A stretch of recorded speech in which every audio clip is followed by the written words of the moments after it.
Between 2008 and 2015, Future Sound of London generally released Environments albums, often including entirely new material, alongside a partner album of archive material. However, this pattern came to a stop in 2016, with Environment 6 and 6.5 not followed quickly after by From the Archives Volume 9. Indeed, that album wouldn't follow until much later, in late 2018. That's one of the releases we'll be looking at today on Earthbeat Visions, A History of the Future Sound of London.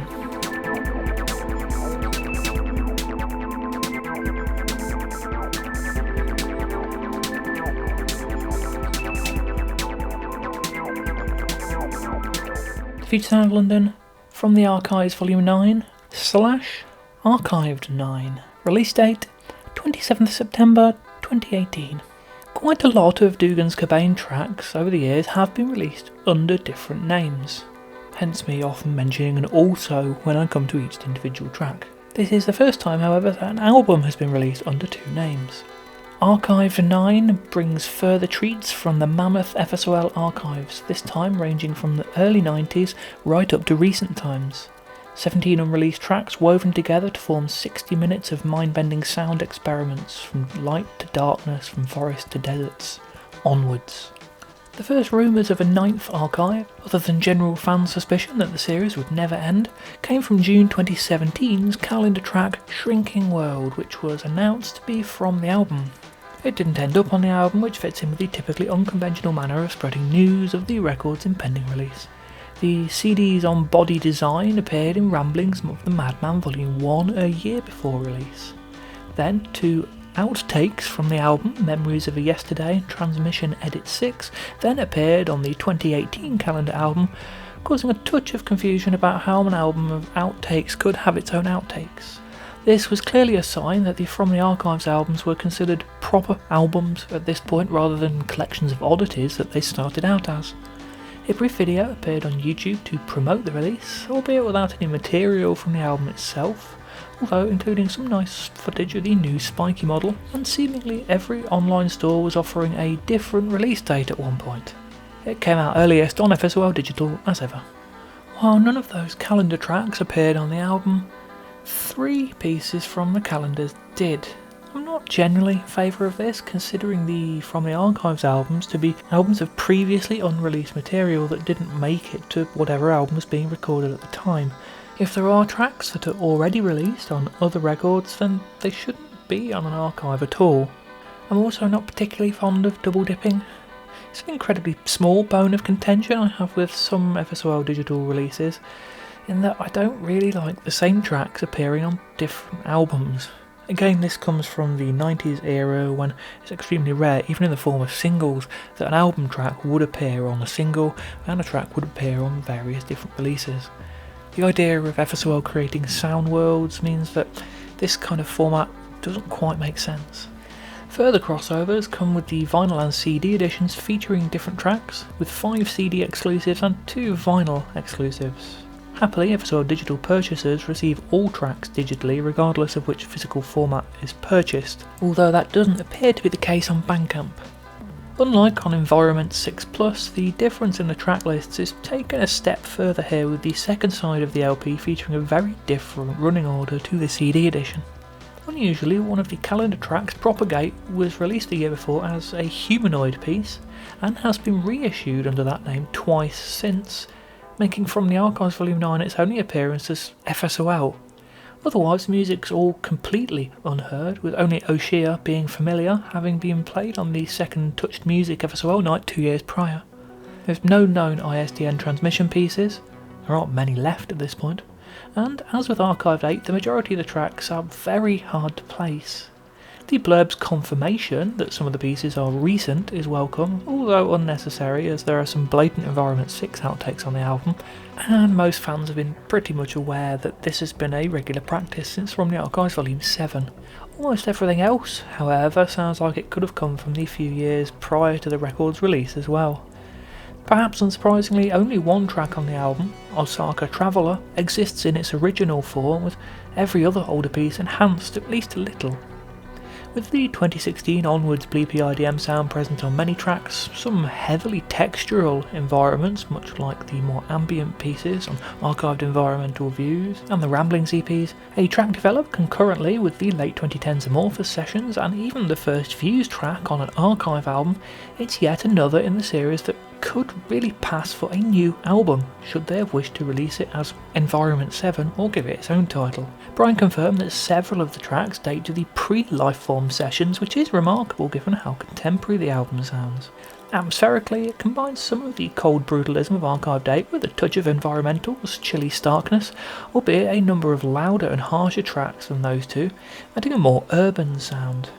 Although not as overt as some of the band's main albums, it makes me think of a future dystopic city, not the modern day collapse of Dead Cities, but something much more sci-fi and oppressive. Speaking of Dead Cities, that cover, the second release in a row following My Kingdom Reimagined, to feature a 1996 cover warped with a toxic yellow-green hue, the wobbly Dead Cities cover with added new spiky led many to wonder whether the album would be again focused on 1996 material.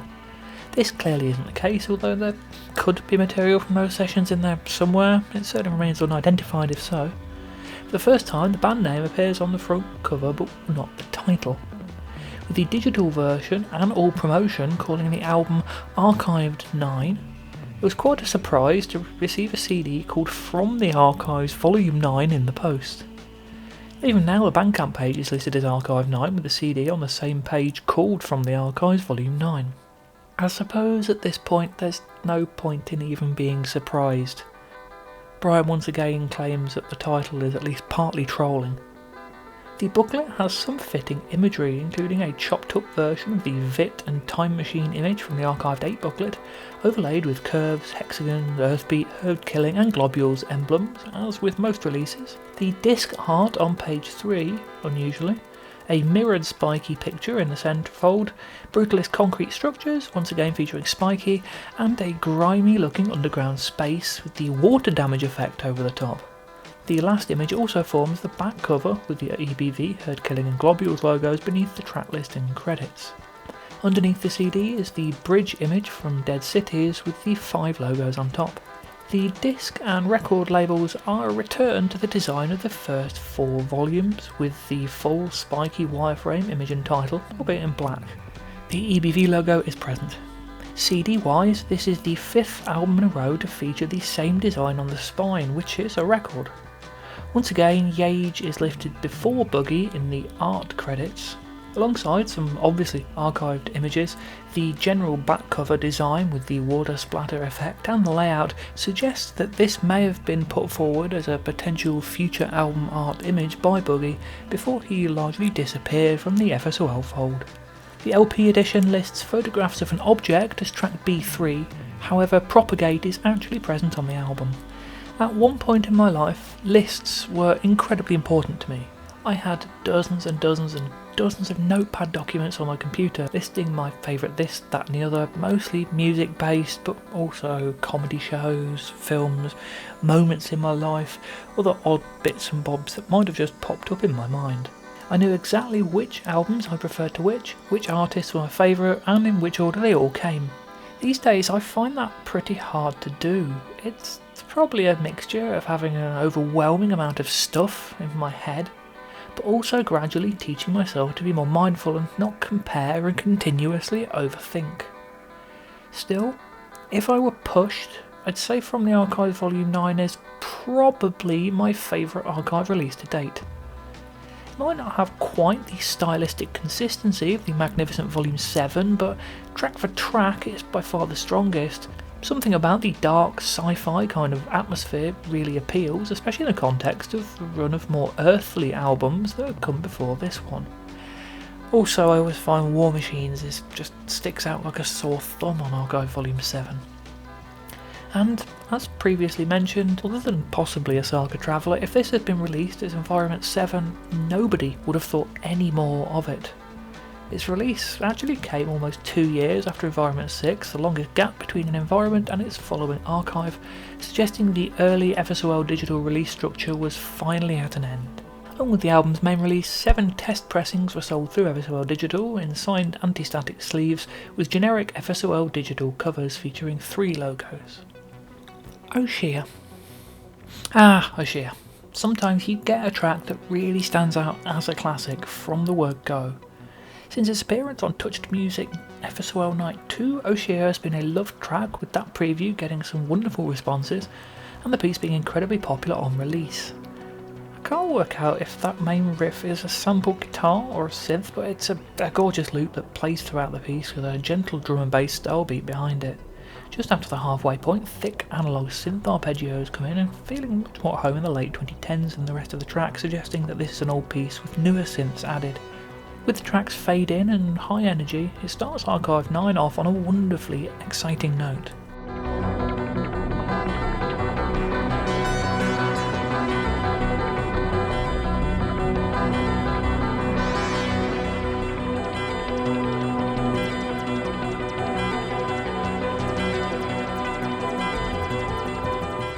Semi-conscious participant. After a lengthy opener, we're back to shorter tracks here, with choral pads, muffled sequences, tinny electronic percussion in the first half, moving into more organic territory with bells and other percussive sounds in the middle, before heading back to the opening sounds again with a few acoustic guitar chords. Somewhere between a full track and a simple environment, it's an odd piece, and with no familiar sounds at all, impossible to place in the band's history.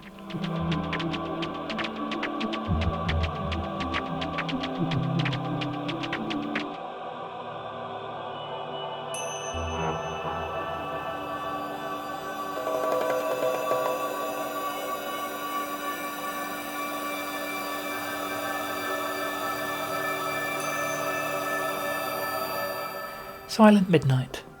Opening with very late 2010s textures, Silent Midnight moves into a gentle break before some warm, slightly jazzy synth pads with a real early 90s feel appear.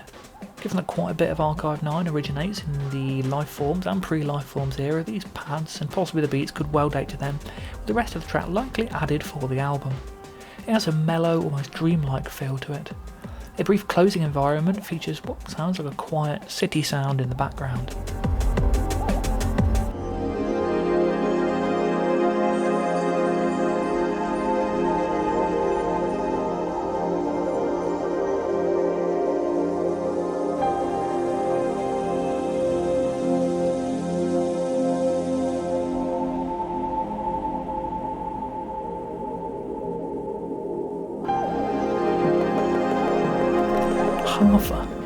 A synth-based lead melody and complex drum machine beats, this is probably a mid-2010s outtake. Lacking the darkness of Environment 6, the more pastoral feel of 6.5 and the stark minimalism of Environmental, it would make sense if it was recorded during those sessions but was just deemed unsuitable to any of the album's moods. The main melodies are later complemented by string pads and a saw-like bass line and older sounding Roland drum machine joins right at the end. A fun and uplifting track.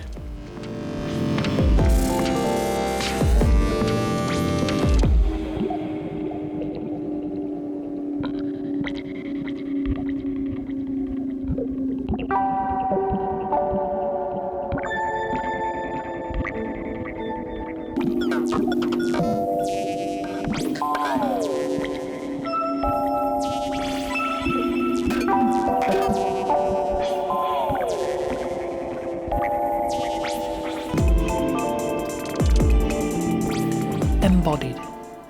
A simple, uplifting 4-note piano motif leads this piece.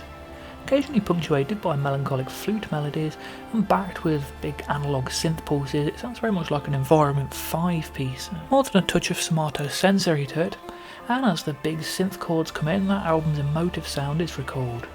An unusually uplifting, emotional piece that ticks all the boxes.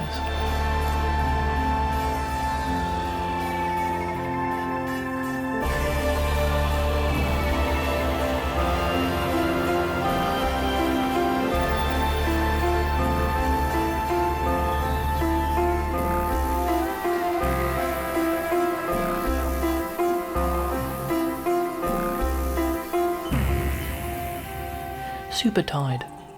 The most overtly new sounding track from Archive 9, Supertide very clearly dates from the Environment 6 trilogy sessions or later, with synth arpeggios, moody pads, fast clicky beats and general haunted atmosphere. Boggles the mind thinking about just how many tracks of this style were recorded in the space of a couple of years. The usual slightly minimal sound is present, and it's a very effective track that easily the equal of many of the album pieces from that era.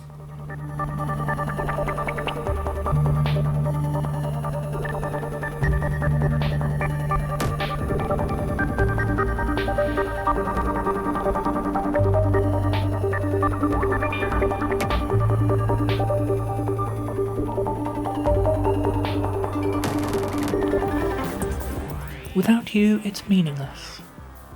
A quiet, okay, let's go, opens this track, subtly recalling the opening to the band's 1996 ISDN transmissions.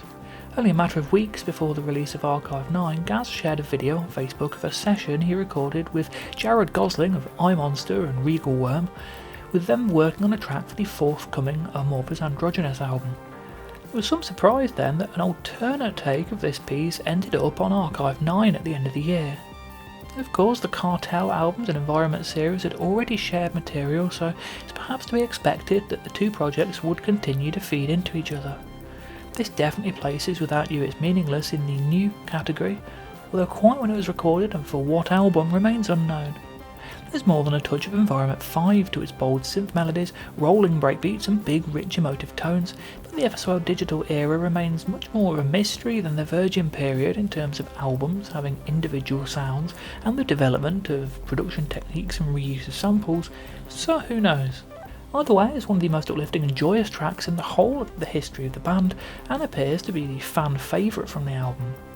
Not surprising really, given its bold, memorable sound. A wonderful piece of music, and refreshingly long, running to more than 5 minutes.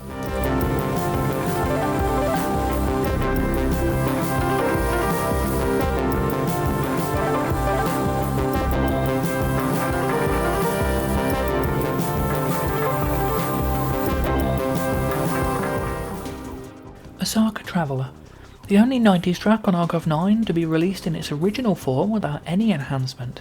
The title is a clear link to Tokyo Travel, and the two share strong aesthetic similarities with chunky early 90s synths, a mixture of drum machines and chopped breakbeats, and a general cyberpunk ambient techno feel.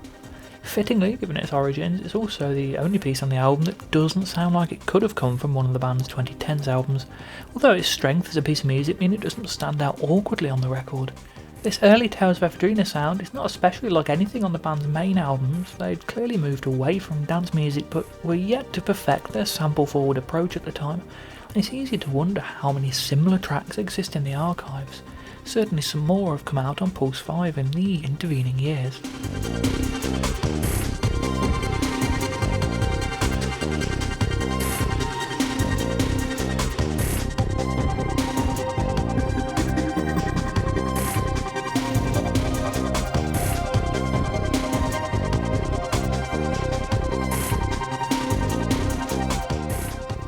Slow Moving World.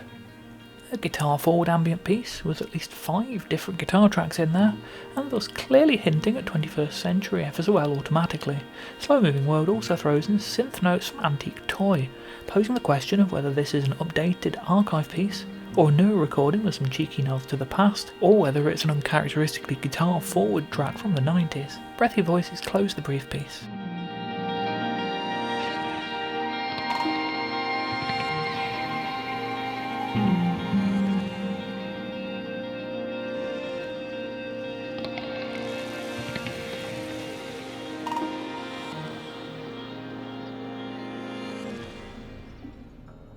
Photographs of an Object.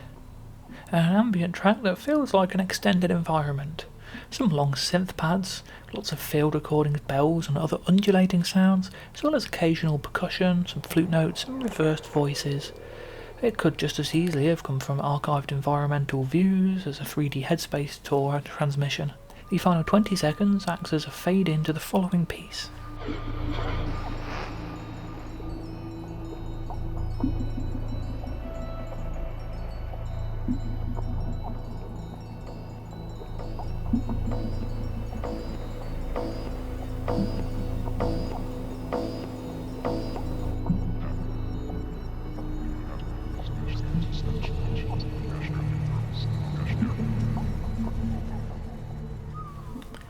A constantly changing mind.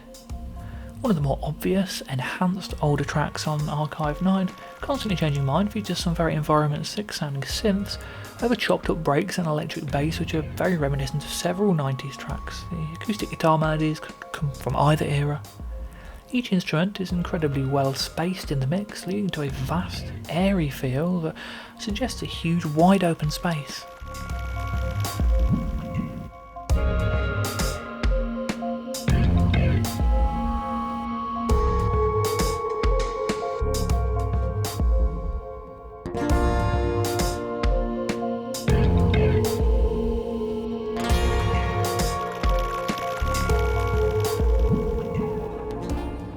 Confirmation bias.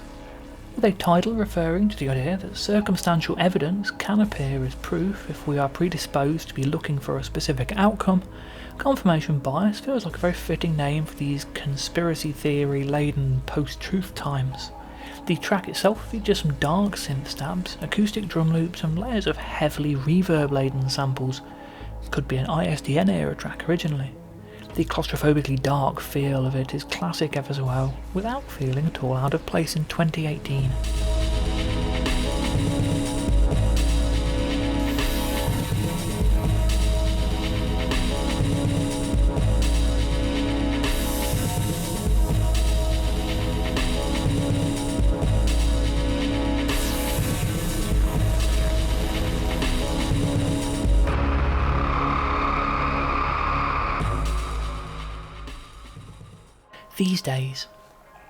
These Days is another piece that sounds like an unfinished 90s breaksy track that's been updated with some much needed layers of synth. There are layers of bizarre samples and wordless voices that feel like classic F as well, but the main synth arpeggio sounds much more modern. It's enough to make you wonder what earlier archive tracks like Mass X, XXXX and Nuru Device Send would sound like given this enhanced treatment. Some brief muted trumpet notes at the end are another wonderful callback to the group's 90s sound.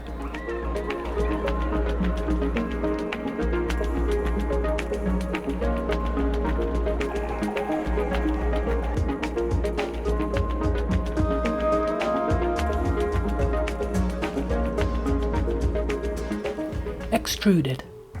Again, the layers of bizarrely treated samples give this a 90s sound along with the drum loop and growling bass noises, but once more it's impossible to pin it down to a specific era.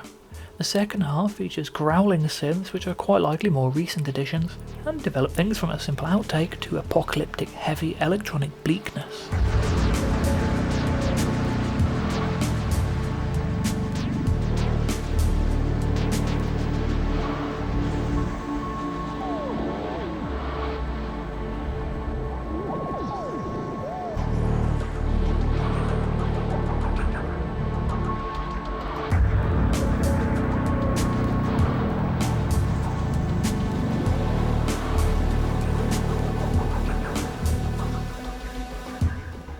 Views of an Empty Sky. The first Views track to appear on a From the Archives release, Views of an Empty Sky doesn't immediately begin in traditional style with layers of acoustic guitar, EMS bubbles and other sounds. Although very textural, it's busy and not remotely in the modern classical vein. The second half, however, features Dan Pemberton's dramatic classical piano chords striding forward in a bold manner and bringing the album to a confident, optimistic close. I'm yet to hear a Views track I don't like.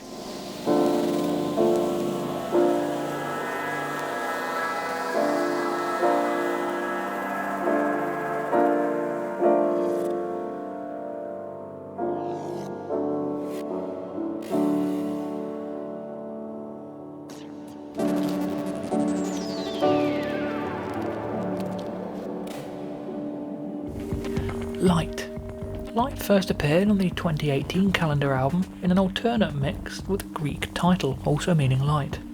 The Archive 9 mix is largely the same arrangement but includes a number of background textures that elevate the piece beyond simple synth outtake. Loops of crackling and water splashing give the piece an organic nature not present in the original track.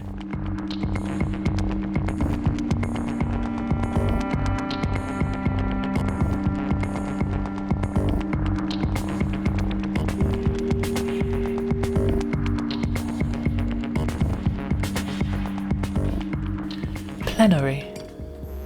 The LP edition of Archive 9 forgoes the more dramatic closing piece of Views of an Open Sky, instead opting for the darker IDM of Plenary, a harshly glitchy piece with screeching drum machines, deep bass and echoing pads. This one's probably a recent track.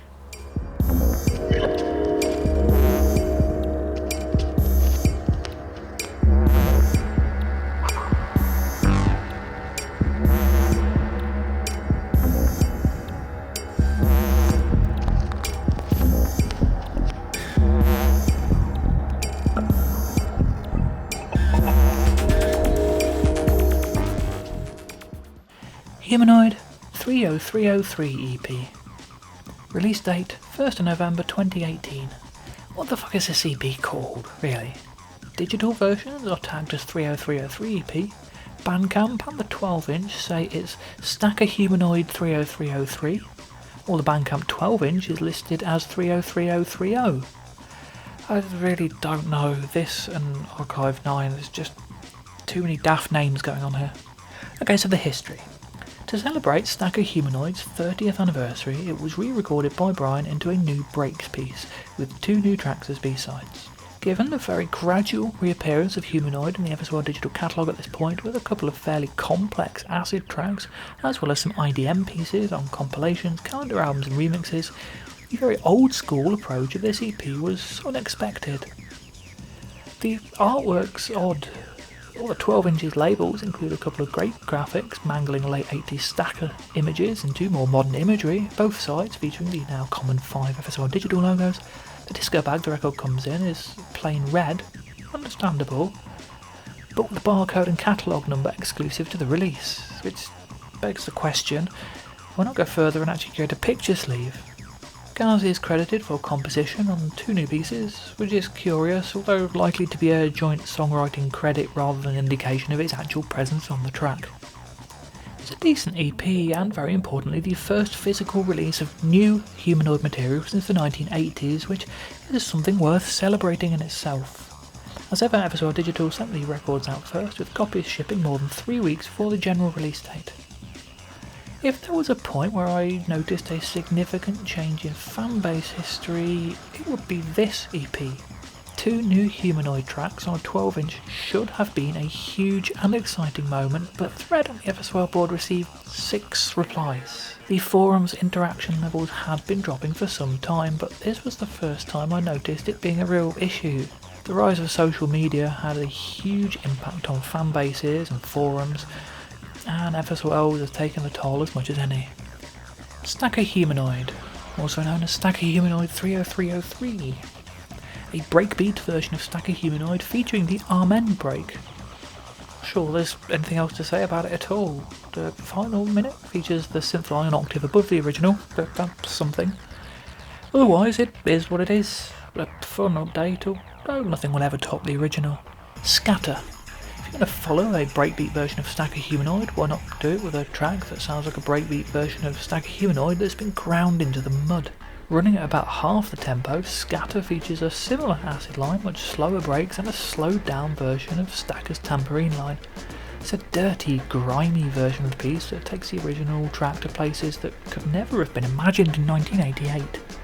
The Apache break appears throughout, as with the Amen break in the new Stacker, a rare appearance of a dance music cliché, and a handful of other sounds are included.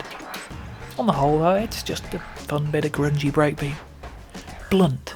After those 2 breaks tracks, Blunt is a breath of fresh air with a late 80s acid house vibe, authentically recreated right down to the treble-reducing lo-fi sound of the Humanoid Sessions album. It's a pretty minimal, repetitive track, but a welcome piece for those who are fans of the late 80s Humanoid acid sound. Humanoid In Session, 2nd to 4th November 2018, Solid Steel. The 5th of December 2018. By 2018, Humanoid was going from strength to strength, from compilation tracks to remixes to new releases, and finally to the first ever radio mix under the name. A 15-minute set, recorded live in Brian's home studio, was included on DJ Food's Solid Steel show in early December 2018. Strictly Kev, aka DJ Food, asked Brian if he'd be interested in contributing to the show, and Brian was very happy to oblige.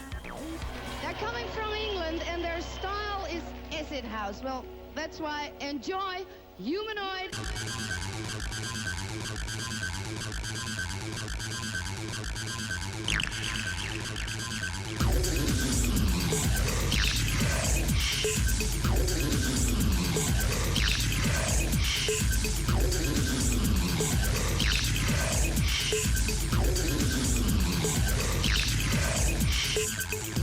The mix opens with Acid Ho, a lo-fi acid number with a spoken sample saying Acid House.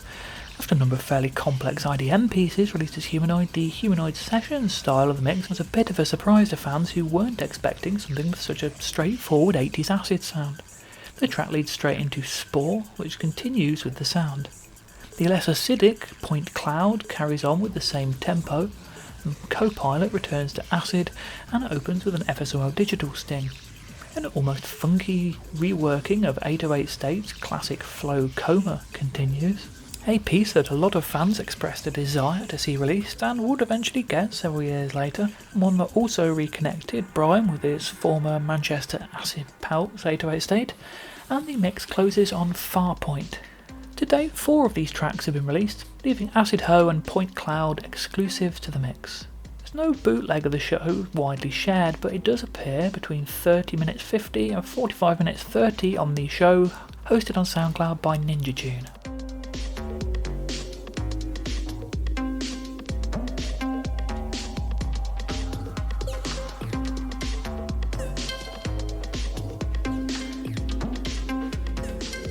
Touched Music FSOL Night number 3, 14th December 2018. By 2018, it was very clear that FSOL was very comfortable dealing with Martin Bolton and Touched Music, with the label releasing countless FSOL and Humanoid compilation tracks and remixes, as well as broadcasting exclusive material on numerous Mixler broadcasts.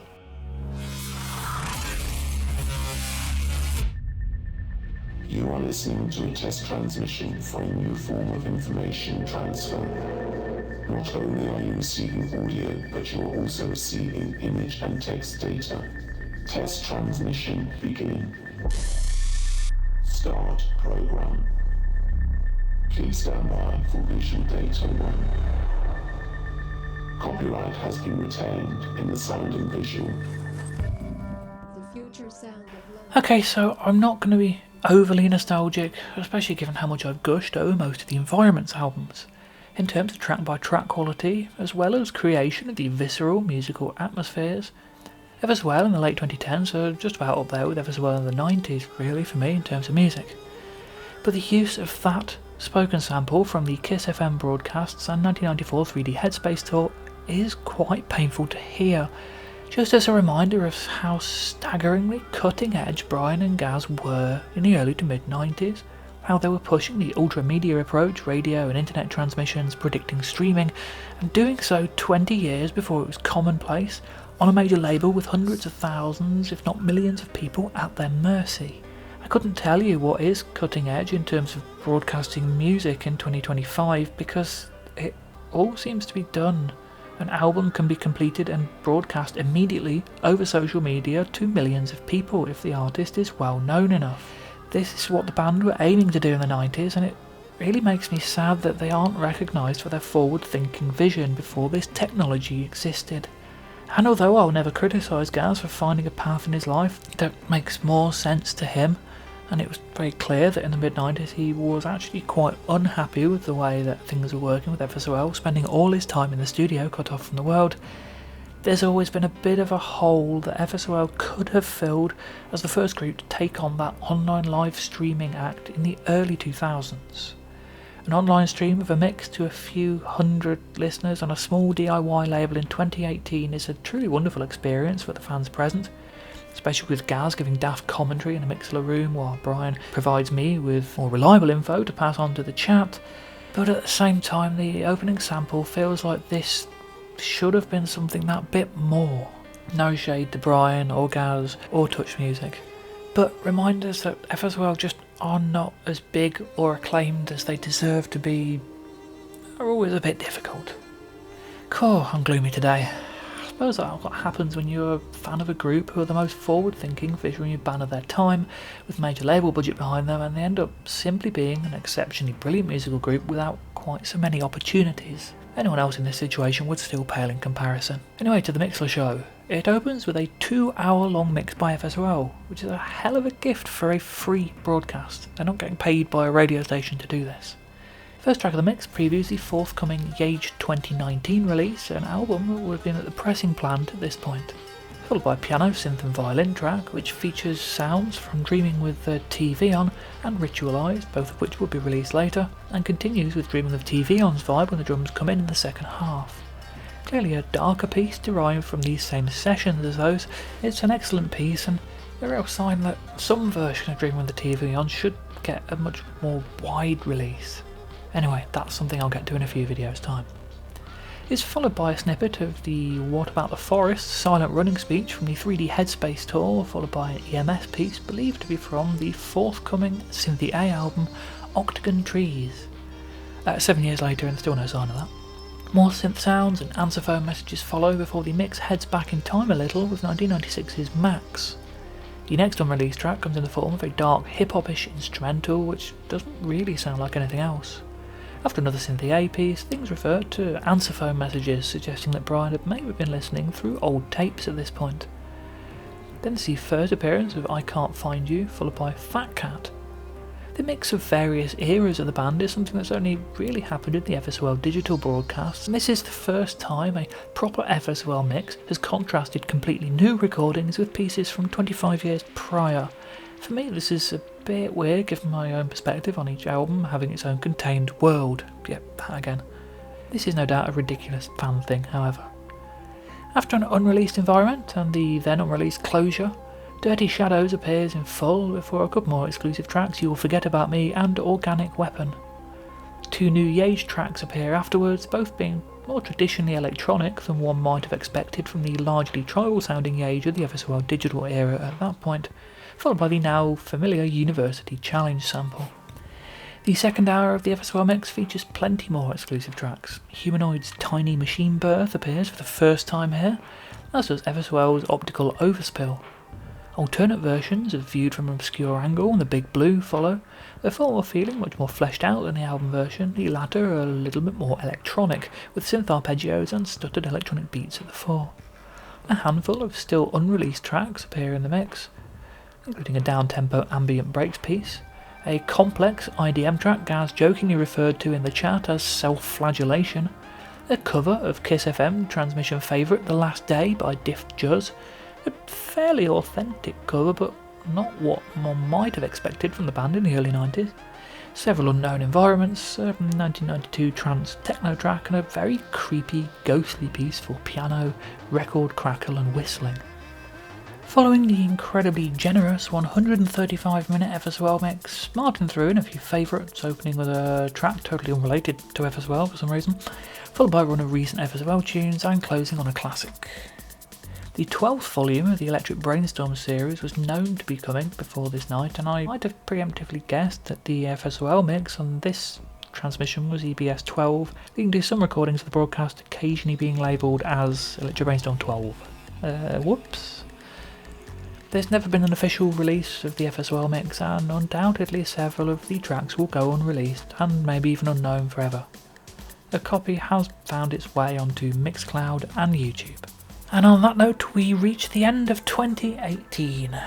Quite a year, lots and lots of new music, and we're now getting stuck into the most complex, release-heavy era of the band, up to this point at least. Do leave me a comment on the music and the video below. I love reading your comments, love replying to your questions. There's also various buttons that might help the video get more views. And I will be back next week, starting all over again with 2019 with a calendar and a Ramblings EP. So I do hope you'll join me then.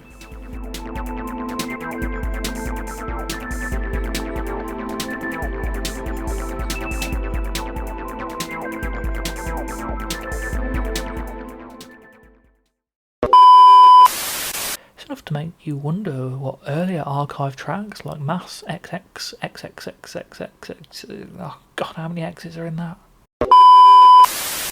This early Tales of Ephedrina sound is not especially